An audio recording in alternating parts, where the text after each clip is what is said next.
রামায় রামচন্দ্রায় রামভদ্রায় বেধসে রঘুনাথায় নাথায় সীতায়া পতয়ে নমঃ।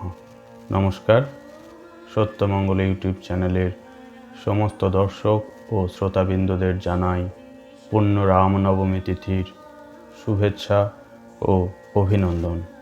আজকে আমাদের আলোচনার বিষয়বস্তু মর্যাদা পুরুষোত্তম শ্রীরাম। আসমুদ্র হিমাচল সারা ভারতবাসীর ধর্মপ্রাণ হৃদয়ে যে নাম সর্বদা শ্বাস প্রশ্বাসে গুঞ্জরিত হয় তা হলো শ্রীরামচন্দ্রের নাম। শ্রীকৃষ্ণ ছাড়া অপর কোনো নাম এরকমভাবে বিশ্বব্যাপী উচ্চারিত হয় না। রাম নামের বিস্তার শুধু ভারতে নয়, ভারতের বাইরে দক্ষিণ পূর্ব এশিয়ার অনেক দেশে ছড়িয়ে আছে। ভারতের মর্মে মর্মে শ্রীরাম মিশে থাকার কারণ হল শ্রীরাম চরিত্রের অনুপম মাধুর্য। শ্রীরাম মর্যাদা পুরুষোত্তম।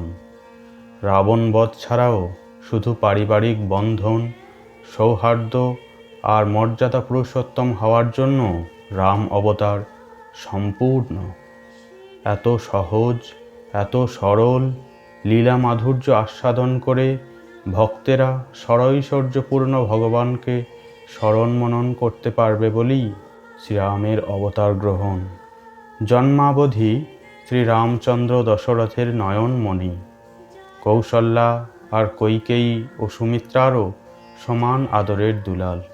যখন বিদ্যা শিক্ষার জন্য মহর্ষি বশিষ্ঠের কাছে চার ভাই গমন করে, তখন রামরূপ দর্শন হবে না বলে মহারাজ দশরথ ও রানীরা বাষ্পাকুল হয়ে অশ্রু নীরে ভাসতে থাকেন।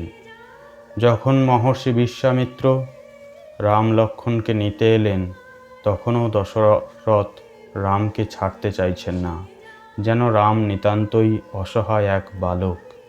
ঋষি বিশ্বামিত্র যখন তারকা রাক্ষসী বধ করার জন্য শ্রীরামচন্দ্রকে এবং লক্ষ্মণকে নিয়ে গেছেন, তারকা রাক্ষসীর সঙ্গে যুদ্ধ হবে, তারকাকে বধ করার সময়ে শ্রীরামের মন্তব্য অত্যন্ত তাৎপর্যপূর্ণ। তারকা রাক্ষসী হলেও একজন নারী, তাই নারীর উপর প্রথম অস্ত্রাঘাত রাম করবেন না। কারণ নারী মিত্রবেশেই থাক বা শত্রুবেশে, সর্বদা নারীর মর্যাদা রক্ষা। এ তো ভারতীয় সনাতন সভ্যতা ও ঐতিহ্যেরই অনুরণন শুনতে পাই যেন শ্রীরামের কণ্ঠে। আবার অহল্যা উদ্ধারেও দেখি পাষাণী অহল্যার ওপর পাদস্পর্শ করতে দ্বিধান্বিত শ্রীরামচন্দ্র। যখন পাষাণ মূর্তি থেকে অহল্যা বেরিয়ে এসেছেন, তখনও শ্রীরামচন্দ্র প্রণাম করছেন অহল্যাকে, আর অহল্যা প্রণাম করছেন নররূপী নারায়ণকে। এই উচ্চ বিচার, এই মর্যাদা প্রদানই রামচন্দ্রকে আপামর ভারতবাসীর হৃদয়েশ্বর করে তুলেছে। যখন নিজের প্রাপ্য উত্তরাধিকার থেকে বঞ্চিত হচ্ছেন এবং বিনা দোষে শাস্তিস্বরূপ 14 বছর বনবাসে যেতে হচ্ছে শুধুমাত্র কুটিল কৈকেয়ীর ষড়যন্ত্রে, তখনও শ্রীরামচন্দ্রের এতটুকু চিত্তবৈকল্য দেখি না। তিনি একটুও কটু বাক্য উচ্চারণ করেননি কখনো মাতা কৈকেয়ীর প্রতি, বরং পিতার মর্যাদা ও রঘুবংশের অভ্রংলিহ মর্যাদা যাতে ক্ষুণ্ণ না হয়, সেজন্য অবলীলায় অযোধ্যার সিংহাসনের উত্তরাধিকার ত্যাগ করে বনবাসে যেতে রাজি হয়ে গেলেন। বনবাসে গিয়েও বনচারী মুনি ঋষিদের যথোচিত আদর আপ্যায়ন, অভ্যর্থনা, সম্মান প্রদর্শনে কোনো খামতি রাখেননি। গুহক, যিনি নিষাদদের দলপতি ছিলেন, তাকেও রাজার সম্মান দিয়ে আলিঙ্গন করেছেন। সুগ্রীবের স্ত্রীর মর্যাদা উদ্ধারের জন্য বালিবধ পর্যন্ত করেছেন, যখন তিনি স্বয়ং সীতাদেবীর বিরহে শোকে মুহ্যমান ছিলেন। অন্যকে সাহায্য অনেকেই করতে পারে যখন নিজের অবস্থা ভালো থাকে, কিন্তু রামচন্দ্র যখন রাজ্যহারা, রাজপদহারা, পত্নীহারা, এমন অবস্থাতেও সুগ্রীবের সাহায্য করেছেন, বিভীষণকে আশ্রয় দিয়েছেন। শুধু মানুষ নয়, মনুষ্যেতর প্রাণীদেরও তিনি সমান মর্যাদা দিয়েছেন বলেই লঙ্কায় যাওয়ার জন্য সেতু নির্মাণে নর, বানর, পশু, পাখি, কাঠবিড়ালি পর্যন্ত তাঁর সাহায্যে এগিয়ে এসেছিল। যুগ যুগ ধরে রামচরিত্র প্রজন্মের পর প্রজন্মের কাছে এক মহাবিস্ময় ও শিক্ষণীয় গ্রন্থ হয়ে থেকে যাবেন। মেঘনাদের হত্যার পর তার মৃতদেহ রাবণের কাছে ফেরত পাঠিয়েছিলেন, যাতে বীরের মর্যাদায় তার অন্ত্যেষ্টিক্রিয়া করতে পারে রাবণ।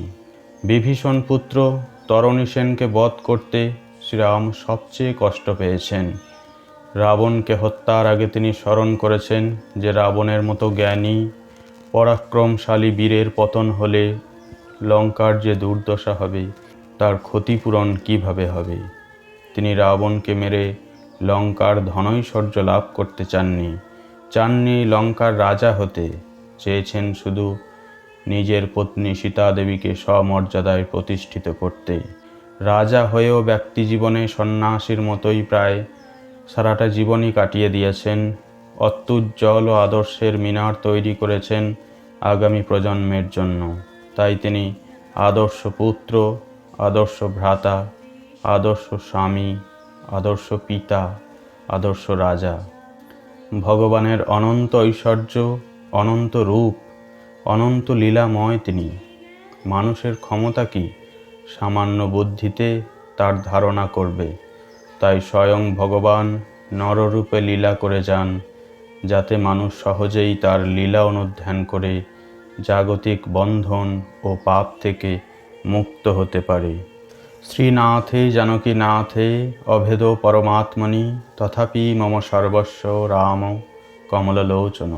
ওম শ্রীরামচন্দ্রায় নমঃ। ভয়হর মঙ্গল দশরথ রাম, জয় জয় মঙ্গল সীতারাম। মঙ্গল কর জয় মঙ্গল রাম, সঙ্গত শুভ বিভব উদয় রাম। আনন্দামৃত বর্ষক রাম, আশ্রিত বৎসল জয় জয় রাম। রঘুপতি রাঘব রাজা রাম, পতিত পাবন সীতারাম। ভয়হর মঙ্গল দশরথ রাম, জয় জয় মঙ্গল সীতারাম।